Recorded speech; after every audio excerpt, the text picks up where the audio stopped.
आपका संकट, राघव चड्ढा के बयान से उठा पार्टी में तूफान, अपने ही नेताओं के निशाने पर। जी हाँ, भाजपा के प्रवचन शुरू। नमस्कार, मैं हूं आपके साथ आयुषी गुप्ता। देखिए, आम आदमी पार्टी के भीतर मतभेद अब खुल करके सार्वजनिक टकराव में बदलते नजर आ रहे हैं। राज्यसभा सांसद को उपनेता पद से हटाए जाने के बाद उनके वीडियो संदेश ने पार्टी की आंतरिक राजनीति चर्चा में है। राघव ने खुद को जनता की आवाज बताते हुए पार्टी पर ही गंभीर सवाल खड़े कर दिए हैं। जवाब में आपके कई वरिष्ठ नेताओं ने उनके राजनीतिक रुख और भूमिका पर भी सवाल उठा दिए हैं। आपके भीतर उठे इस विवाद ने विरोधी दलों को भी सक्रिय कर दिया है। प्रदेश भाजपा के अध्यक्ष वीरेंद्र सचदेवा ने कहा कि किसी सांसद को बोलने से रोकना लोकतंत्र के खिलाफ है। वहीं दिल्ली सरकार में मंत्री कपिल मिश्रा ने इसे अंदरूनी लड़ाई करार देते हुए आप पर भ्रष्टाचार और सत्ता संघर्ष के आरोप लगाए हैं। कांग्रेस नेता व पूर्व सांसद उदित राज ने भी राघव से स्पष्ट रुख अपनाने की मांग की है और कहा कि अगर वे नाराज हैं तो खुल करके सामने आए। राघव चड्ढा विवाद, जी हां, आपके भीतर लोकतंत्र खत्म होने के संकेत। भाजपा आम आदमी पार्टी में जारी विवाद के बीच प्रदेश भाजपा के अध्यक्ष वीरेंद्र सचदेवा ने पार्टी नेतृत्व और अरविंद केजरीवाल पर तीखा हमला बोला है। उन्होंने कहा कि पार्टी के भीतर असंतोष चरम पर पहुंच चुका है और नेतृत्व केवल बाहर से एकजुटता दिखाने की कोशिश कर रहा है।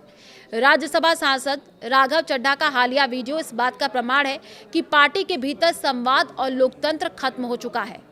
उन्होंने आरोप लगाया कि जब एक वरिष्ठ नेता को अपनी बात रखने के लिए सोशल मीडिया का सहारा लेना पड़े तो ये पार्टी की आंतरिक स्थिति को उजागर करता है। उन्होंने कहा कि ये पहला मामला नहीं है। इससे पहले स्वाति मालीवाल भी पार्टी नेतृत्व पर सवाल उठा चुकी हैं, जिससे साफ है कि असंतोष लगातार बढ़ रहा है। सचदेवा के मुताबिक आम आदमी पार्टी अब एक व्यक्ति केंद्रित संगठन बन गई है, जहां स्वतंत्र राय रखने वाले नेताओं को या तो किनारे कर दिया जाता है या दबाया जाता है। भाजपा नेता ने राघव चड्ढा को उपनेता पद से हटाने के फैसले पर भी सवाल उठाए हैं। ये कदम दर्शाता है कि पार्टी नेतृत्व आलोचना से डरता है और असहमति को स्वीकार करने की क्षमता नहीं रखता। सचदेवा ने आरोप लगाया कि जिन सिद्धांतों, पारदर्शिता, जवाबदेही और लोकतंत्र पर आम आदमी पार्टी की स्थापना हुई थी, वे अब खत्म हो चुके हैं। राघव पर आपका हमला, मोदी के खिलाफ बोलने से क्यों डर रहे, अब ये भी सवाल है। आम आदमी पार्टी ने राज्यसभा सांसद राघव चड्ढा को उपनेता पद से हटाए जाने के बाद सामने आए उनके बयान पर पलटवार किया है। पार्टी ने इसे एक सामान्य संगठनात्मक निर्णय बताते हुए चड्ढा पर आरोप लगाया कि वो लंबे समय से पार्टी लाइन से हट करके काम कर रहे थे, जनहित के मुद्दों पर मोदी सरकार के खिलाफ बोलने से बच रहे हैं। पंजाब के मुख्यमंत्री भगवंत सिंह मान ने कहा कि किसी भी पार्टी में नेतृत्व और पदों में बदलाव सामान्य प्रक्रिया है।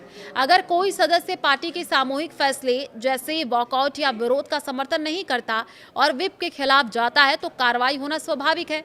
उन्होंने उदाहरण देते हुए कहा कि पार्टी ने समय समय पर उनकी जिम्मेदारियां बदली हैं।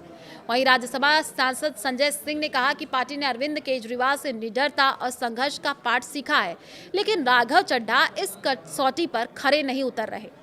उन्होंने आरोप लगाया कि चड्ढा ने मुख्य चुनाव आयुक्त के खिलाफ महाभियोग प्रस्ताव से लेकर पंजाब के अधिकारों के मुद्दे पर चुप्पी साधे रखी। गुजरात में कार्यकर्ताओं पर कार्रवाई और अन्य जनहित के मुद्दों पर भी उन्होंने सदन में आवाज नहीं उठाई। प्रदेश अध्यक्ष सौरभ ने भी चड्ढा पर निशाना साधते हुए कहा कि जो डर गया समझो मर गया की सीख पार्टी की पहचान है। लेकिन राघव चड्ढा पिछले कुछ समय से ना तो प्रधानमंत्री मोदी से सवाल कर रहे हैं और ना ही बड़े राष्ट्रीय मुद्दे उठा रहे हैं।